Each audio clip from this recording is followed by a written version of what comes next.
بسم اللہ الرحمن الرحیم ایاک نعبد و ایاک نستعین۔ میں تمام پاکستانیوں سے مخاطب ہوں،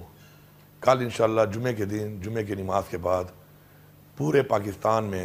انشاءاللہ 18 اکتوبر کو ہر ضلع کے اندر، ہر شہر کے اندر آپ لوگوں نے بھرپور طریقے سے نکلنا ہے اور آپ لوگوں نے پرامن احتجاج کرنا ہے، اور عمران خان کی رہائی، ہمارے باقی لیڈرشپ کی، ہمارے ورکرز کی، ہمارے لوگوں کی رہائی،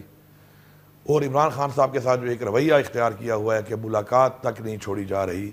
اس کے اوپر آپ لوگوں نے نکل کے پرامن احتجاج کرنا ہے۔ ساتھ ساتھ جو ایک غیر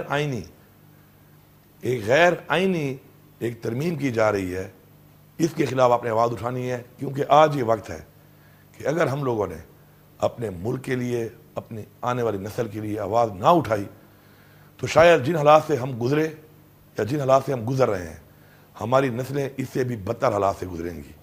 میں تمام ان لوگوں کو یہ میسج دے رہا ہوں کہ جو اس وقت فیصلے کر رہے ہیں کہ مہربانی کر کے ایسے فیصلے نہ کریں جو اس ملک کی عوام کی مفاد میں نہیں ہے، جو پاکستان کے مفاد میں نہیں ہے۔ آپ جواب دہ ہیں، ان فیصلوں کا آپ کو جواب دینا پڑے گا، اور ان فیصلوں سے جو بھی نقصانات ہو رہے ہیں، چاہے وہ عوام کو ہو رہے ہیں، چاہے وہ پاکستان کو ہو رہے ہیں، تو اس کی ذمہ داری آپ پہ عائد ہوگی۔ انشاءاللہ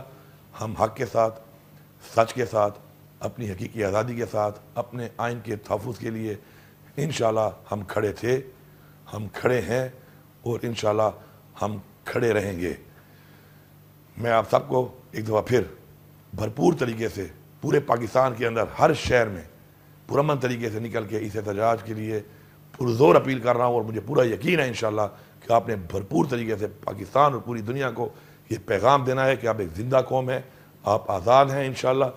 اور اپنے حق کے لیے آپ کھڑے ہیں۔ آپ کا شکریہ۔